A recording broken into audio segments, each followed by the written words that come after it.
कौनिनमुक्कारम् अर्हन्ताणं तहे विषेत्थाणम् आर्यवज्रायाणं लोयम्ये सौसाहुणं लोयम्ये सौसाहुणं।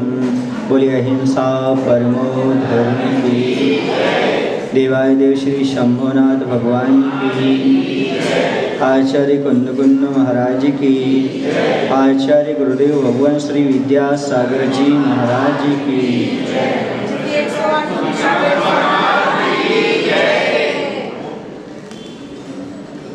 प्रकरण चल रहा था दान का।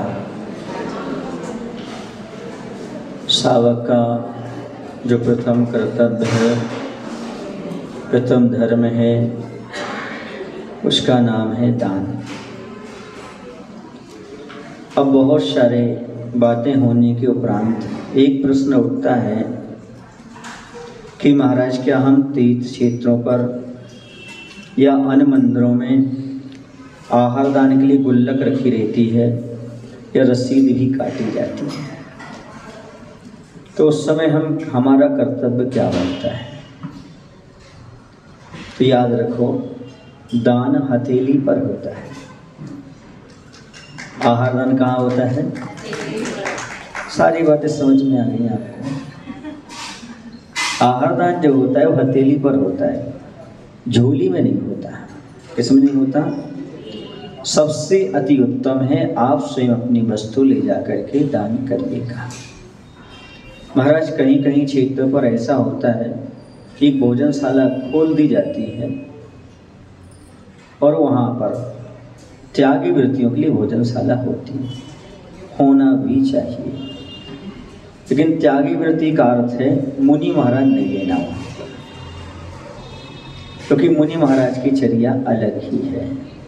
त्यागी वृत्तियों के लिए शुद्ध भोजन मिलने लगे क्षेत्र पर, वो अलग चीज है। लेकिन मुनि के लिए आहारशाला भोजनशाला की व्यवस्था नहीं की जाती।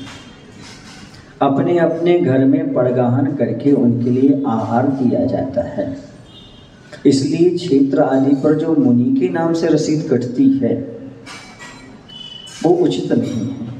ना तो काटने वाले को रसीद कटवाना चाहिए, न लेने देने वाले को नहीं लेने देना चाहिए, क्योंकि ये मुनि दान के योग्य नहीं है।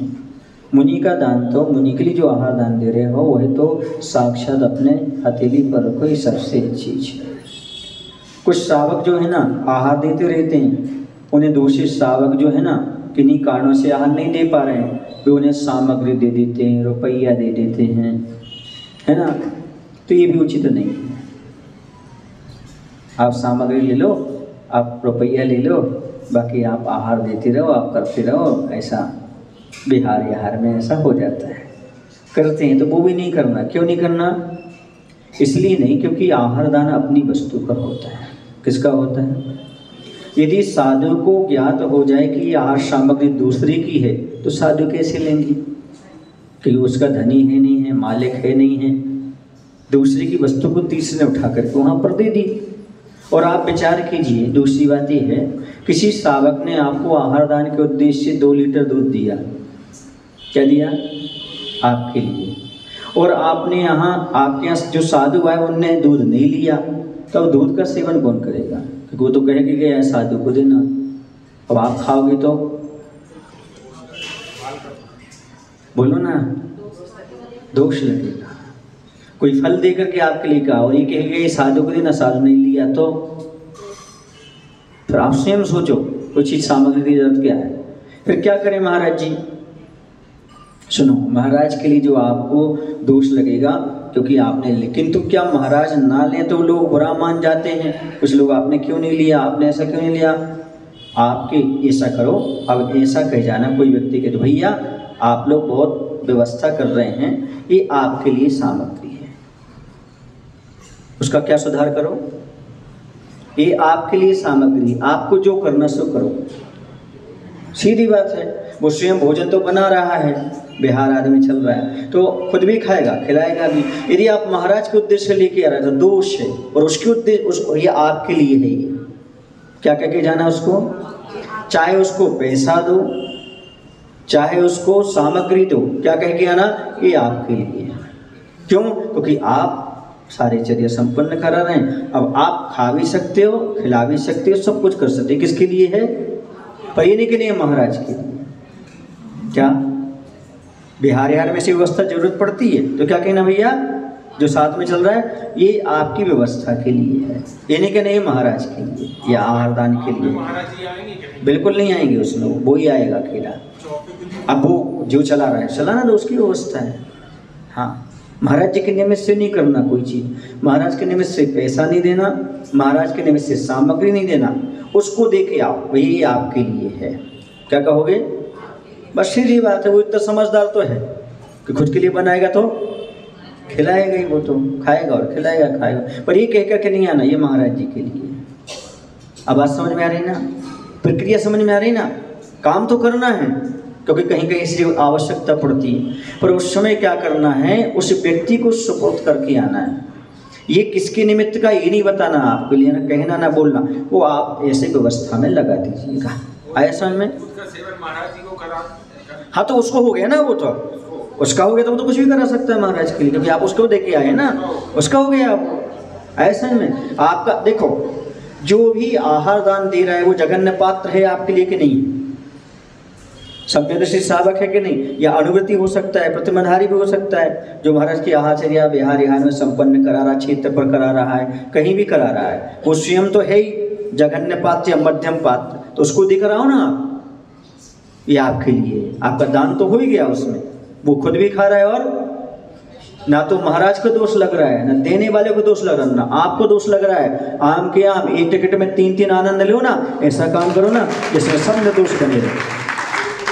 चौके के लिए हाँ, वो भी तो मैंने कहा था, चौका कभी कहने ही नहीं, चौका शब्द बोलना ही नहीं। शुद्ध भोजन क्या हो रहा है, शुद्ध भोजन बनाया जा रहा है और उसमें व्यवस्था हम कर रहे हैं। हम चूंकि आहार नहीं दे पा रहे हैं, इसलिए जो आहार देने वाले हैं उनका हम सहयोग कर रहे हैं। क्या कर रहे हैं? उनका सहयोग कर रहे हैं। बात तो एक ही है, लेकिन उद्देश्य अलग अलग है, भाव अलग अलग होने से उसका सारा का सारा मायना चेंज हो जाता है। पर महाराज जी ऐसा कहेंगे तो कोई देगा ही नहीं, मत देने दो। जो इस भाव को समझेंगे वो करेंगे, जो नहीं समझ रहे नहीं करने दो, उनसे ले हुई ना। यदि कोई कहता महाराज जी आहार दान के लिए नहीं, बिल्कुल नहीं लेना आहार दान के लिए, नहीं, आप हमें देना चाहे तो हमें दीजिएगा, हमें क्या करना, ये ठीक है, नहीं दे रहे जाओ। और आपको भी देना तो किस उद्देश्य से देना, आप लोगों की व्यवस्था के लिए है। महाराज के लिए कोई चीज नहीं देना, नहीं लेना। क्यों? क्योंकि उसमें दोष लगता है। क्या लगता है? दोष। अब जिस ग्रस्त को आपने दे दी तो ग्रस्त की हो गई, अब वो उसकी हो गई तो स्वयं भी बनाएगा, महाराज को खिलाएगा, जो बचेगा वो भी खाएगा, उसको भी दोष नहीं लगेगा। आप भी दोष से मुक्त, महाराज भी दोष से मुक्त, और जो चला रहा है आया समझ में आपको?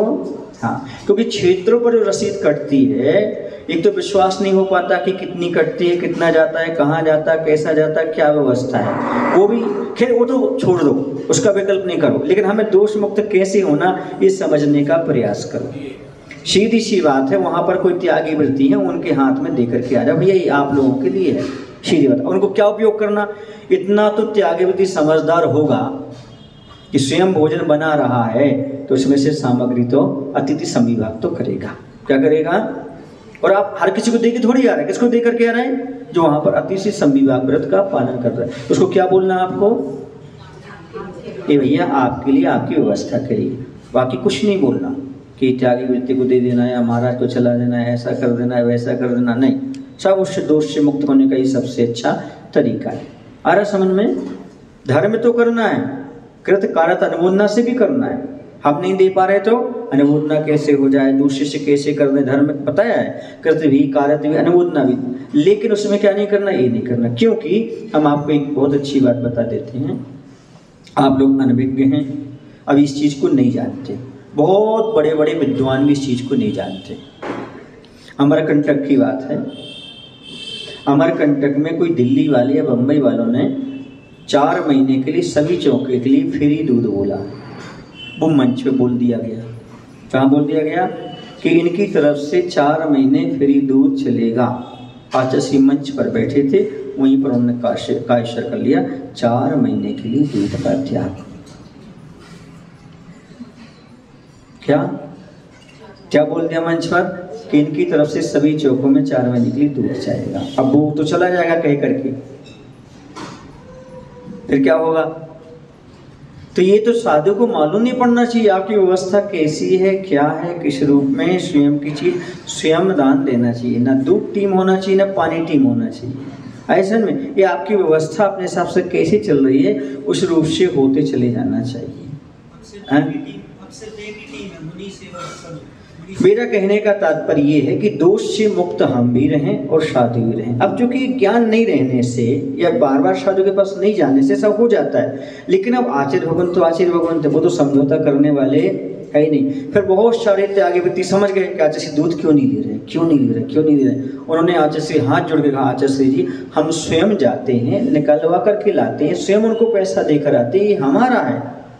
आचार्य ने फिर भी किसी की बात नहीं सुनी।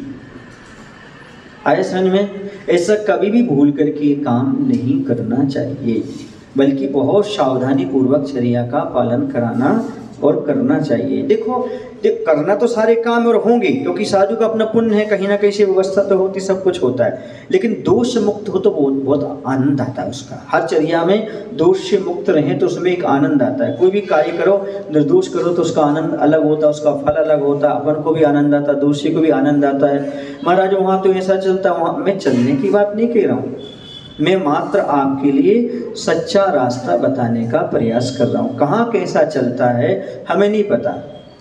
ऐसा में आचार्य शांति सागर जी महाराज कहते थे, मुझे नहीं पता, कुछ भी नहीं पता। आचार्य श्री ने एक बार प्रवचन में कहा था, शायद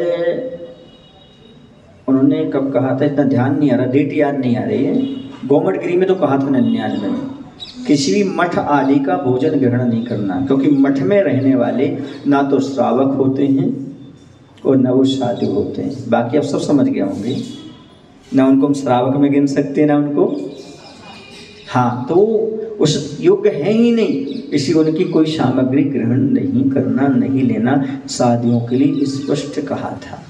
तो ये समझने की आवश्यकता है चर्या का पालन कैसे। आचार्य भगवंत जो है बुंदेलखंड को इतना क्यों पसंद करते हैं, MP उस साइड क्यों रहते हैं, और अब थोड़ा थोड़ा और आगे आने जाने लगे, क्यों? क्योंकि जहाँ पर श्रावक चर्या का पालन करा सकता है वहीं तो जाना है। जहाँ पर चर्या का पालन नहीं होगा वहाँ पर जाने से क्या फायदा है। जिनको लेना है लाभ तो बहुत दूर दूर से आकर के भी लाभ ले लेते हैं। इसलिए चर्या का पालन अब धीरे धीरे शहरों में साधु जाने लगे, क्यों? क्योंकि वहाँ पर वहाँ के श्रावक भी वहाँ रहने लगे, बसने लगे, तो उस प्रकार की चर्या का वो इंतजाम करने लगे। इसके बाद ही आचार्य पास कोई जाता है तो आचार्य तत्काल आशीर्वाद नहीं देते चतुर्मास का, पहले विचार करते हैं, उन साधु से पूछते हैं, ब्रह्मचारियों से पूछते हैं, भाई वहाँ पर ऐसी व्यवस्था है कि नहीं। श्रावक तो अपना निवेदन करेगा ही करेगा, उसका तो कर्तव्य है, नगर में साधु आए हैं तो चातुर्मास का निवेदन तो उसका करना कर्तव्य है, लेकिन क्या वहाँ पर समीचीन चर्या का पालन हो रहा है क्या? नहीं, इसका विशेष ध्यान रखना पड़ता है। आरक्षण ने आपको शुद्धि विशुद्धि के साथ साथ विवेक बहुत बड़ा गुण माना जाता है। कौन सा गुण? विवेक गुण बहुत अच्छा माना जाता है। कभी जैसे आप कोई सामग्री लेकर के गए चौके में, कहाँ गए, और आपने कहा महाराज जी मैं अभी तैयार करके लाया हूँ, ये शब्द भी नहीं बोलना। महाराज जी बड़ी मेहनत से हमने ऐसा किया, ये भी नहीं बोलना। क्या किया? बड़ी मेहनत से। कभी कभी ऐसा होता है विवेक का अभाव हो जाता है, आपको हंसी ना आए इसलिए मैं बोल रहा हूँ, या आप अन्यथा ना लें इसलिए को कभी बताना जरूरी है, ये चीज़ें क्लियर करना। एक बार एक श्रावक के घर में घी का मंगोड़ा बना, मंगोड़ी। उसके घर के लोग कभी घी का खाते नहीं थे, वो तेल की आदि थी तेल खाने में।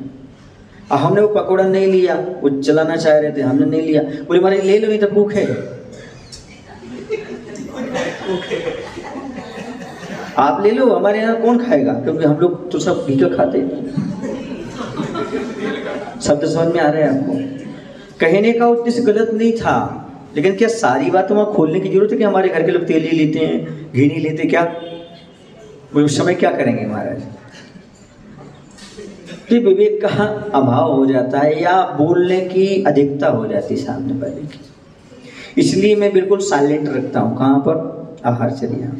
कम बोलिएगा, जितना ऑपरेशन थिएटर में बोलते हैं आवश्यकता होने पर, और हाथ में कोई बर्तन हो तो उस समय तो बोलने की आवश्यकता है ही नहीं, क्योंकि ये विवेक शावक के पास अच्छी तरह से होना चाहिए। अब प्रश्न ये उठता है महाराज, जो कुछ भी चीज़ हम चलाते हैं आहार में, उसकी मर्यादा आदि क्या होना चाहिए? खाद्य पदार्थों की मर्यादा भी होती है। एक बात ध्यान रखना, फ्रिज में रखने से मर्यादा नहीं बढ़ती। कहाँ रखने पर? फ्रिज में रखने से मर्यादा नहीं बढ़ती। कुछ लोगों का कहना है जो फल हमारे 2 दिन चलना थे हमने फ्रिज में रख दिए तो कितने दिन चल गए? वो 4 दिन तक। तो मर्यादा हमें वो नहीं कह सकते उसके अंदर जीव की उत्पत्ति नहीं हुई, विकृत नहीं दिख रहा है वो, इसका अर्थ ये नहीं है कि उसमें जीव की उत्पत्ति नहीं हुई है। लोग फ्रिज में रखने से उसकी मर्यादा बढ़ना मानते हैं, ये गलत है। आए समझ में? तो सबसे पहले अपन लेते हैं, हमें ये समझना है कि जो पदार्थ है वो पदार्थ समझना है, और पदार्थ में 3 ऋतुआं होती हैं, शीत ऋतु, ग्रीष्म ऋतु और वर्षा ऋतु। इन तीनों में प्रत्येक पदार्थ की मर्यादा कैसे बदलती है या ज्यों की त्यों रहती है, ये भी समझने की आवश्यकता है। जैसे बूरा है, क्या है? बूरा। बूरा किसका बना है? सबसे अच्छा होता है खांड की शक्कर होती है। किसकी शक्कर होती है? खांड की शक्कर। उसका अपन बूरा बनाए। उसकी यदि शीतकाल चल रहा है, सर्दी का समय है, तो 1 महीने तक मर्यादा रहती है, और ग्रीष्म काल में 15 दिन की रहती है, और अभी वर्षा काल में मात्र 7 दिन की मर्यादा रहती है। कितने दिन की मर्यादा रहती है? 7 दिन की मर्यादा रहती है बूरा की। बूरा बना लिया, कितने दिन तक चलेगा वो? 6 दिन तक। 7वां तो हो गया, समझ गए? क्योंकि बनाते समय 1 दिन नहीं निकल गया वो, ऐसा, इसलिए उसको लेकर के 7 दिन। अब दूध दुहने के बाद, गाय से दूध को दुह लिया, कच्चा उबालने के बाद 2 घड़ी 48 मिनट, कितने? 48 मिनट क्या कर लेना आपको? उसके लिए तत्काल दुहने के बाद 48 मिनट के पहले गर्म कर लेना। समझ गए? यदि आपने उसको गर्म कर लिया तो यह 24 घंटे का हो जाएगा। वरना जैसे आपने निकाला है, जब तक गर्म नहीं किया तो वह बिना गर्म किए कब तक चलेगा?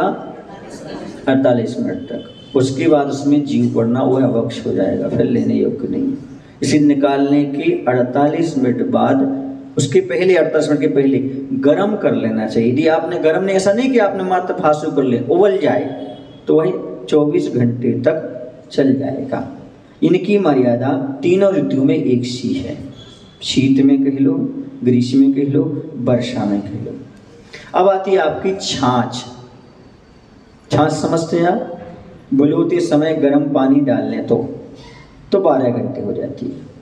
यदि इसमें क्या डालें? गर्म पानी, जब बुलौते उस समय तो 12 घंटे तीनों ऋतु में हो जाएगी, शीत में भी, ग्रीष्म में भी और वर्षा में भी। यदि बाद में पानी ठंडा मिलाते हैं तो 48 मिनट। कितना रह जाएगा? 48 मिनट रह जाएगा। यदि वहाँ बुलौते समय आपने गर्म पानी मिलाया है तो 12 घंटे हो जाएगी, और यदि बाद में पानी मिलाएं तो कितना? 48 मिनट। कच्चे दूध की दही से बनी छाछ अभक्ष अभक्ष अभक्ष। किससे बनी हुई? कच्चे दूध की दही से बनी हुई जो आपकी छाछ है वो अभक्ष है। इसके बाद घी, गुड़, तेल, ये 3 चीजें। वैसे तो कहा है जब तक स्वाद ना बिगड़े। क्या ना बिगड़े? मतलब ये मान के चलें आप 1 वर्ष तक इन तीनों ऋतुओं में इसकी मर्यादा बन जाती है, घी की, गुड़ की और तेल की। 1 वर्ष तक बन जाती है, और यदि स्वाद बिगड़ गया तो समझो अभक्ष हो गया। इसलिए 1 वर्ष तक ही इसकी मर्यादा बताई तीनों ऋतुओं में।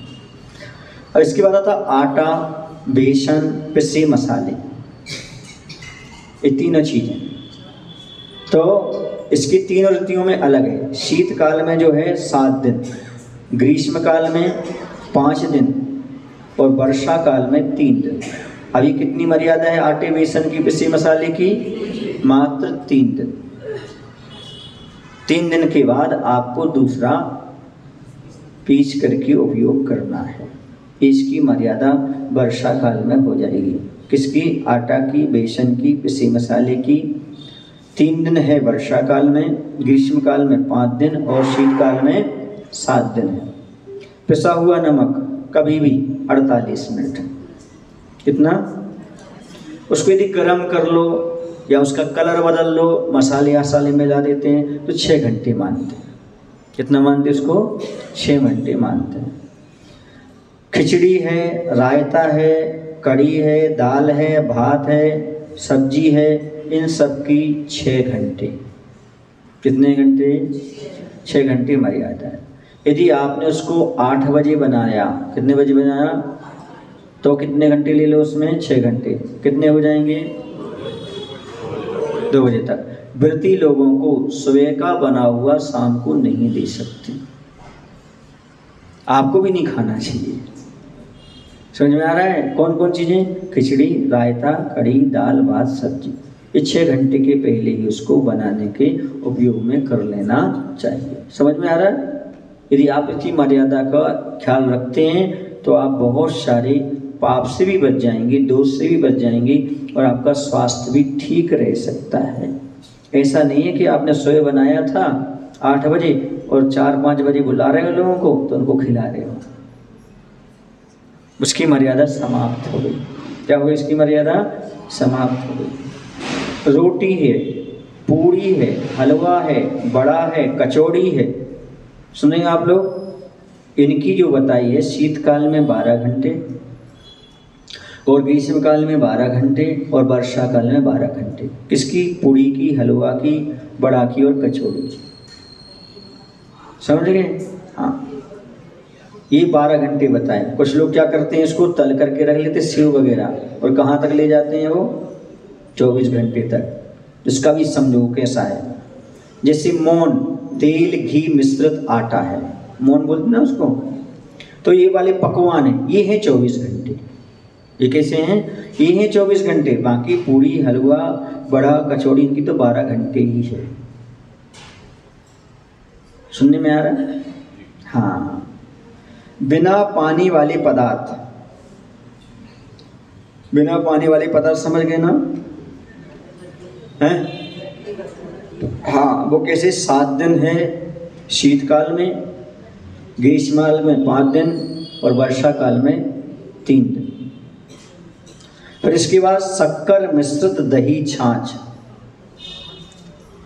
इसको अच्छी तरह से समझ लो क्योंकि बहुत कम लोग इसको समझते हैं। लस्सी है, श्रीखंड है ना, मीठा दही है, तो शक्कर मिश्रित यानी वही तुम्हारा बूरा मिला करके आपने रखा है ना। तो वह कैसा है? 48 मिनट।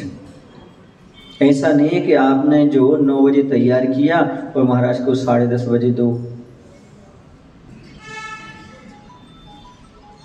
ऐसा में जो महाराज जानते वो तो वो चीज़ लेते ही नहीं, तो उन्हें पता है इनकी मर्यादा इनसे बनती ही नहीं है गृहस्थों से। समय से मिला करके रखेंगे, 2 घंटे पहले मिला करके रखेंगे, तो है लस्सी जो आप बाजार की खा रहे हैं वो अभक्ष है। और आप भी यदि घर में उसमें बूरा मिला करके रख देते हैं और यदि 48 मिनट के पहले उपयोग नहीं करते हैं तो तीनों ऋतुओं में वह, चाहे शीत हो, चाहे ग्रीष्म हो, चाहे वर्षा हो, 48 मिनट ही मर्यादा है बूरा मिली हुई किसकी? दही की, छाछ की।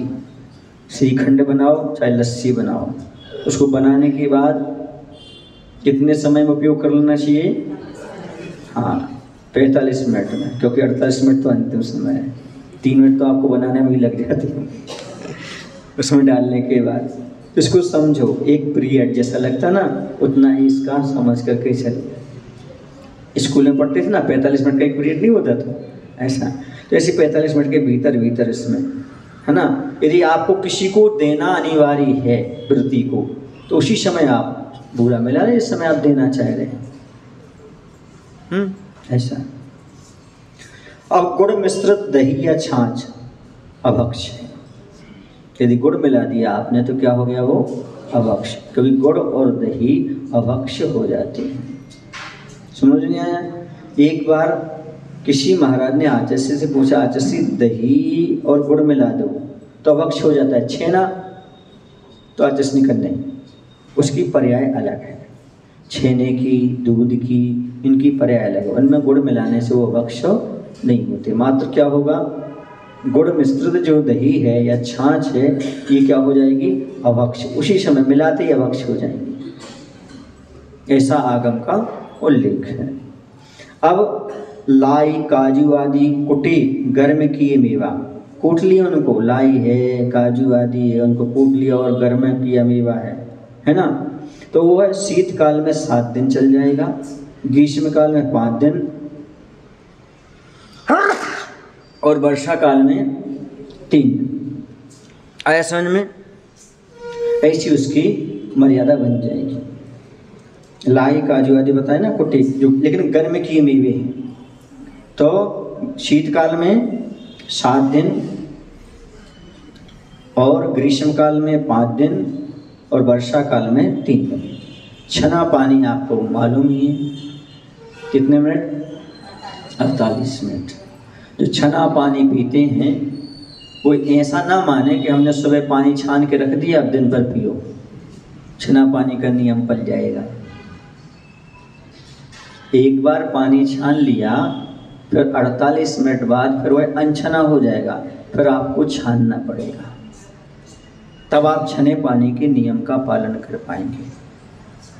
या फिर गर्म करके रख लीजिएगा, वो ठंडा हो जाएगा, अच्छा उबला हुआ होगा तो 24 घंटे तक काम, जैसे आप लोग कोरोना में करते थे। कहाँ करते थे? कोरोना में। वहाँ तो आपको मौत का डर था, अब पाप के डर से करना है। इसके डर से करना है, पाप के डर से काम करना है। पहले अपन मौत के डर से करते थे, सारी सिद्धि विसिद्धि कोरोना में, लेकिन यहाँ पर किसके डर से? हाँ, कोरोना काल में किसी ने होटल में नहीं खाया, होटल खुली नहीं तो खाए हुए क्या? वो किसका डर था आपको? बीमारी का, मौत का। लेकिन आचार्य कहते हैं बीमारी और मौत के डर से छोड़ा तो क्या छोड़ा? सही धर्मात्मा वो है जो पाप के डर से छोड़ता है। अभक्ष पदार्थों का त्याग पाप के डर से छोड़ना चाहिए। छना पानी कितना? 48 मिनट। आया समझ में आपको? और छने पानी का अर्थ ये नहीं है कि आपने टोंटी में छन्ना फंसा दिया और छान लिया, अब क्या होगा, वो छन्ना सूख जाएगा, उसके जो जीव आपने छाने थे वो क्या होगा, वो वहीं के वहीं मर जाएंगे। इसी स्वास्थ्य की दृष्टि से तो आप छना पानी कह सकते हो, लेकिन धर्म की दृष्टि से पानी छना नहीं है।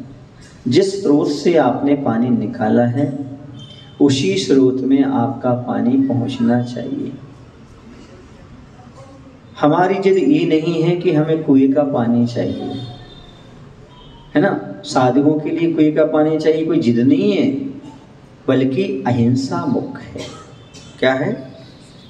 जिस स्रोत से आपने पानी निकाला है उसी स्रोत में छान करके जीवों को भेजना चाहिए। मुख्य तो ये है, जैसे नदी हो बह रही है ना, उसका पानी निकाल करके और उसी में बिलछानी डाल दो, नदी का पानी भी मुनिराज के लिए योग्य है। झरने का पानी बह रहा है, उस पानी के लिए निकाल करके और उसी में बिलछानी डाल करके यदि उपयोग करते हैं तो वो भी मुनि के लिए योग्य है। क्यों? मुख्य उद्देश्य उसका कुआं नहीं है और नल की लड़ाई नहीं है, ये लड़ाई की बात नहीं है, ये मात्र भगवान की जिनवाणी की बात है। तरह जीवों को जहाँ से निकाला जाता है उनको वहीं पर भेजना, ये मुख्य उद्देश्य है उसका। क्योंकि वृत्ति भी कोई होगा, 2 प्रतिमाधारी भी होगा, तो उसका भी त्रस जीवों के घास से बचने का संकल्प होता है। किससे बचने का? हाँ, तो यदि दो प्रतिमाएं भी लेगा तो भी वह कुएं का पानी ही उपयोग करेगा या इस स्रोत से पानी निकालेगा जिस स्रोत में वह बिलछानी डाल सके, तभी उसका व्रत प्रतिमा पलती है। नल, बोर आदि के पानी में 2 प्रतिमाएं भी नहीं पलती, मुनि धर्म की बात तो छोड़ ही दो। सीधा सीधा सिद्धांत है, क्योंकि त्रस जीवों का घात से बचेंगे कैसे? और यदि त्रस जीवों का घात हो रहा है तो अहिंसा अनुव्रत हो कैसे सकता है? और जब अहिंसा अनुव्रत नहीं होगा तो अहिंसा महाव्रत कैसे पल सकता है, इस पर चिंतन करने की आवश्यकता है, विचार करने की आवश्यकता है। प्राशुक पानी की जो मर्यादा हो जाती है, जैसे कुनकुना कर लिया आपने, उसे फासु कहते हैं, वो 6 घंटे की मर्यादा वाला है। और जो गर्म पानी है मतलब उबल गया, जो उबल गया वह 24 घंटे की मर्यादा का है। कितने का? इसलिए ये ध्यान रखना, जब कभी भी मुनि महाराज के लिए चाहे कमंडलों में पानी भरो, चाहे आहारचर्या के लिए पानी हो, उन सब का उबाल करके ही उसका उपयोग करें, बिना उबला हुआ पानी नहीं। मान लो 6 घंटे का आपने पानी उस कमंडल में डाल दिया, अब फिर बाद में आपने 24 का भी डाल दिया मर्यादा वाला, तो कोई मतलब नहीं।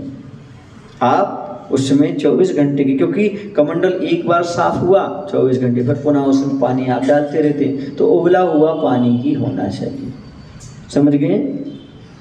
100 डिग्री पर उबालते ना आप लोगों, जो खदबद खदबद करने लगता है, वह वाला पानी होना चाहिए, तब वह आपके लिए सही शुद्ध पानी, प्राशुक पानी माना जाता है। प्राशुक का अर्थ था पाप चुतायती प्राशुका, जहाँ से पाप निकल जाता है उसका नाम प्राशुक है।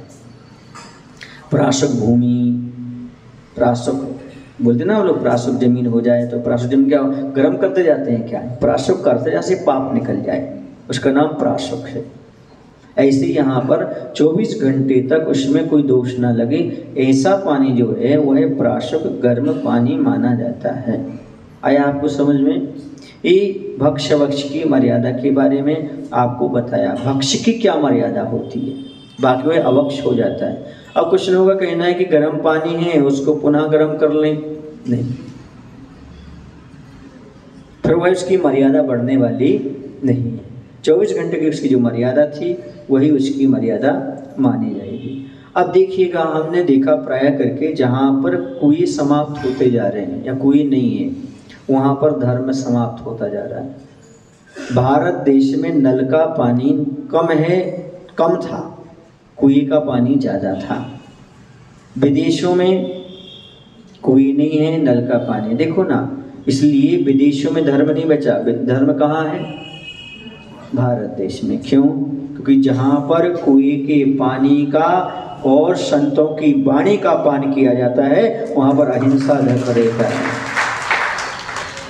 वहाँ जहाँ पर नल का पानी और टीवी चैनल की वाणी आ जाती है, वहाँ पर अहिंसा धर्म नष्ट हो जाता है। अहिंसा धर्म का पालन करना चाहते हो, कुएं का पानी लो।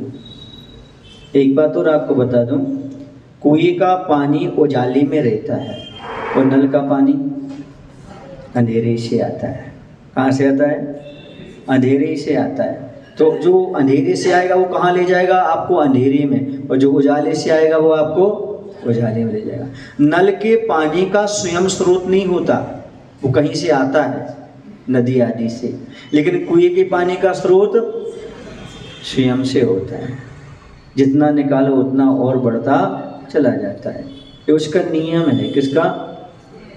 कुछ लोगों का कहना रहता है, महाराज जी हम नल का पानी ना लें, बोरिंग का पानी ले लें।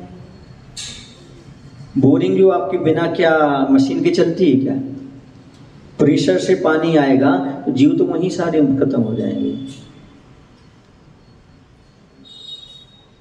बुंदेलखंड में आज भी कोई व्रत करता है तो कहाँ का पानी लेकर आता है? व्रत का अर्थ क्या है? पापों से बचना। किससे बचना? पापों से बचने का नाम व्रत है। और सबसे ज़्यादा आपका भोजन पानी किसी भी चीज़ में उपयोग होता तो किसका होता है? पानी का। और एक बूंद अनछने पानी में 36,450 तरस जीव होते हैं। एक इंद्री की तो संख्या नहीं, ये विज्ञान ने सिद्ध किया है। जैन दर्शन में तो असंख्यात जीव होते हैं। जब एक बूंद में असंख्यात है तो 2 बूंद में, फिर 1 गिलास में, फिर 1 लोटा में, फिर 1 जग में, फिर 1 बाल्टी में, आप लगाइए व्रत क्रम से किसने जीव। इसलिए व्रत पालन करने के लिए बहुत सावधानी रखने की आवश्यकता हुआ करती है। कम से कम पानी का उपयोग करिएगा। आज सबसे ज़्यादा हिंसा आपकी इसी के माध्यम से हो रही है। पहले क्या होता था, ये टाइल्स वगैरह नहीं रहते थे, संगमरमर वगैरह नहीं रहते थे,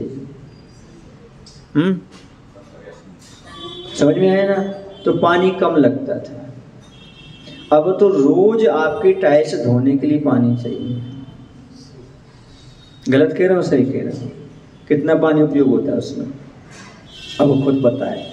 नल आए और आपने छटक लगाई और सब धोना शुरू कर दिया, पूरी जगह धोना। कितनी हिंसा होती है? आपको लगता है आज तो अच्छे नल आ गया तो अच्छा हुआ, अच्छा हुआ, अच्छा हुआ। नहीं, एक दृष्टि से अच्छा नहीं है, क्योंकि जितना अधिक पानी आएगा उतना तुम बर्बाद करोगे, और जितना कम आएगा उतना कम खर्च करोगे। सोच समझ करके कुएं से निकाल के लाओगे तो कम खर्च करोगे, और घर में नल की टोटी लगी रहेगी तो बोलो ना भाई। हाँ, इसी तो कहा कुएं का पानी उपयोग करो। बहुत सारी हिंसा से आप बच जाएंगे, अनर्थ से बच जाएंगे। और पानी खींचेंगे तो अपने आप व्यायाम हो जाएगा। क्या हो जाएगा? व्यायाम हो जाएगा, कसरत हो जाएगा। आज सबसे ज़्यादा जैनियों की महिलाएं आलसी और बीमार हो गई। क्यों? या तो मशीन पर डिपेंड हो गई या नौकरों पर डिपेंड हो गई। पहले की महिलाएं आज भी स्वस्थ हैं, चलती फिरती हैं। क्यों? क्योंकि उन्होंने क्या चलाई? हाथ चक्की चलाई, तो पूरा कसरत होती थी शरीर की। पानी खींचते थे तो अपने आप योगा हो जाता था। सिर पर वजन रखते थे, शरीर में मजबूती आती थी। पहले स्वयं झुक करके झाड़ू आदि लगाते थे, सब काम करते थे, रसोई वगैरह बनाते थे, सारी कसरत योगा व्यायाम होता था। अब कपड़े वाली भी चाहिए, बर्तन वाली भी चाहिए, अब इतना तक हो गया कि भोजन वाली भी चाहिए। सुन रहे हैं आप लोग? और फिर बाद में लड़ाइयाँ भी चाहिए। क्यों चाहिए? क्योंकि पति जो है ना भोजन बनाने वाली से प्रेम करने लगे। अरे स्वाभाविक है, असो नहीं। मेरे पास केस आए इसलिए कह रहा हूँ। क्या? एक भोपाल में महिला ने अपने पति से जिद की, मैं रोटी नहीं बना पाऊंगी, मुझे तो काम वाली लाओ, रोटी बनाने वाली लाओ। किस्मत से उसे बहुत सुंदर मिल गई। काम वाली कैसी मिल गई? सुंदर मिल गई। और काम वाली तो काम वाली है। उसने रोटी बनाना शुरू कर दिया उनके यहाँ, बस पत्नी अपने सो रही है। परोसने वाली कौन? वही नौकरानी। खिलाने वाली कौन? इन्हें अपने ब्यूटी पार्लर दुनिया की चीज़ों से फुर्सत नहीं। अब क्या हुआ? ये नियम है, जो खिलाएगा उससे प्रेम तो बढ़ेगा भाई। बोलो ना, गलत कह रहा हूँ क्या? आप देख लेना, जो भैयावृत्ति करते हैं, आहार देते हैं, उन पर अलग कृपा रहती है। क्या रहती है? क्यों? क्योंकि स्वाभाविक है, जैसा जो व्यक्ति खिलाएगा तो प्रेम तो बढ़ेगा। भैयावृत्ति से खिलाने से प्रेम तो होता ही है। होता कि नहीं होता? बोलो, होता है। तो किससे प्रेम हो गया उन्हें? उससे काम वाली से प्रेम हो गया। अब वो इसको सारी सुविधा, गाड़ी दिए, पैसा दिए, लेकिन संबंध किससे हो गया? काम वाली से। अब वो हमारे पास आई रोती हुई, बोले महाराज जी हमारे पति देव को समझाओ, ऐसा ऐसा हो गया। मैंने कहा तूने रखा क्यों? बोले वो तो मेरी जिद से रखी गई। हम कहा जिद भोगो। क्या भोगो? जिद को भोगो। पति तो नहीं चाह रहे थे कि हम कोई काम वाली को रखें, लेकिन क्या हो गया? ऐसा हो गया। एक चीज़ और हो गई। मैं गंज बासोदा में था। कहाँ था? वहाँ के अध्यक्ष अभी भी होंगे वो, संतोष जी कटारे। तो उस समय शादी हो रही थी, तो जैन महिलाएं जो थी वहाँ, कौन सा संगीत कहलाता वो? महिला संगीत। उसमें डांस कर रही थी, नाच रही थी। तो बाहर से जो निकलने वाले देख करके जा रहे थे, उन्होंने कटारे जी से कहा, क्यों भाई ये अच्छी बुलाई, आपने कहाँ से नाचने वाली बुलाई है?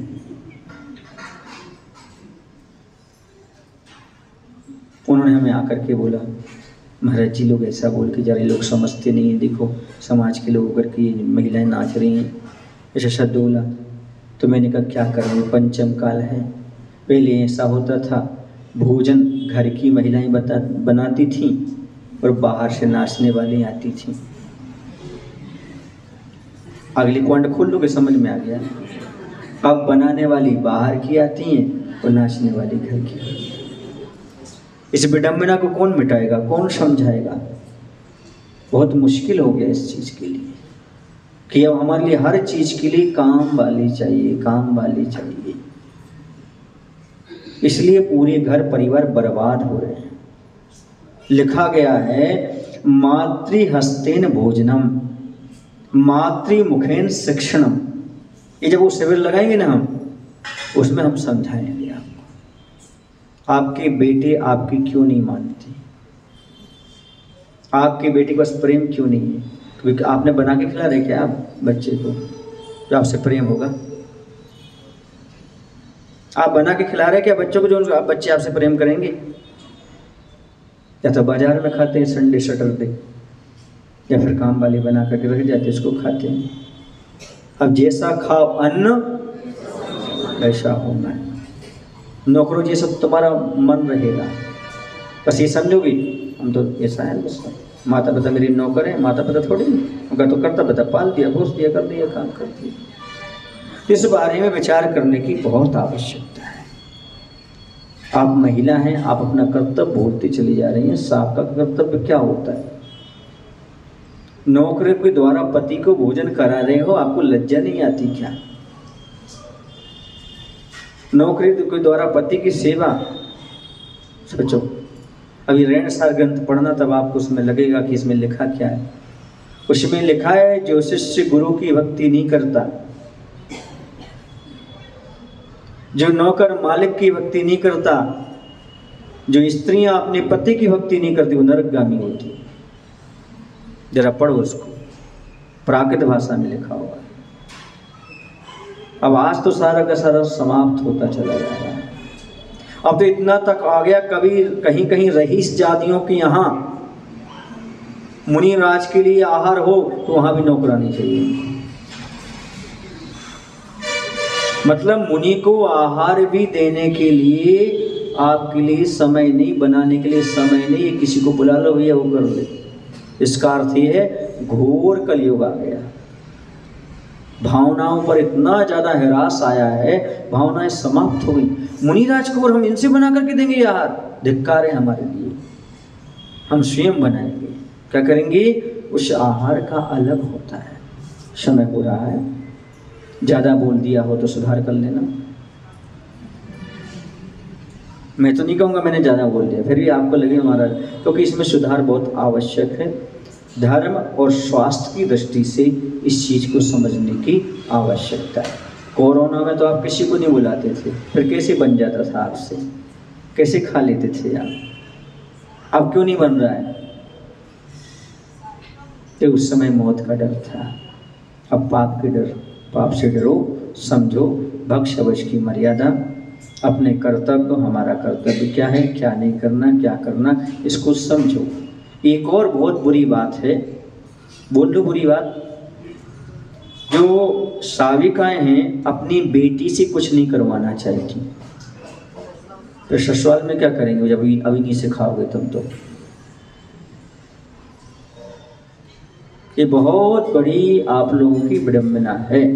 यदि आप अपनी इज्जत बचा कर रखना चाहते हो तो अपनी बच्चियों को काम में लगाओ। काम में मतलब घर के काम कराओ, ताकि ससुराल में जाके काम कर सके, आपकी इज्जत को बचा सके, और नौकरानी ना रखे, वरना फिर दो में साफ हो जाए तो गड़बड़ हो जाएगा। जैसे मैंने आपको बताया है, इस चीज़ का थोड़ा ध्यान रखने की आवश्यकता है। बोले महावीर भगवान की जय। आज विद्यासागर जी महाराज 24 घंटे की जो मर्यादा कही पकी हुई चीज़ों वो शाम को बना के सुबह खा सकते हैं? अच्छा, अब कितने बजे बनाएंगे आप? शाम को 5 बजे बनाएंगे। फिर रात के बाद खा सकते हैं। मेरा कहने का ये तात्पर्य है, इसकी मर्यादा बताई गई है। क्या बताई गई है? लेकिन यदि आप त्यागी वृत्ति हैं, साधुओं के लिए दे रहे हैं, तो आपके लिए सुबह ही बनाना चाहिए और 12 बजे के पहले उसको दे करके हम करना चाहिए। हाँ, आप लोगों की मजबूरी होती है, उसकी अपेक्षा से बात अलग है। आप कहीं जा रहे हैं, वृत्ति वगैरह हैं, तो आप उसे लेकर के वहाँ तक जा सकते हैं। उसमें पानी आदि का मिश्रण ना करें तो बन जाता है। जिस दूध की पूड़ी वगैरह बना करके ले जाते हैं, वो एक प्रकार से व्यवस्था है। उसको अपन कौन सा विधेय मार्ग ना समझे उसको, ऐसा। जावाणी के जानते सूझे दुखालो, सोवाणी मस्तक धरो सदा दे ढूंढो, तेज निवाणी भारती मातो जपोन में, जो तेरो शरणागढ़ सो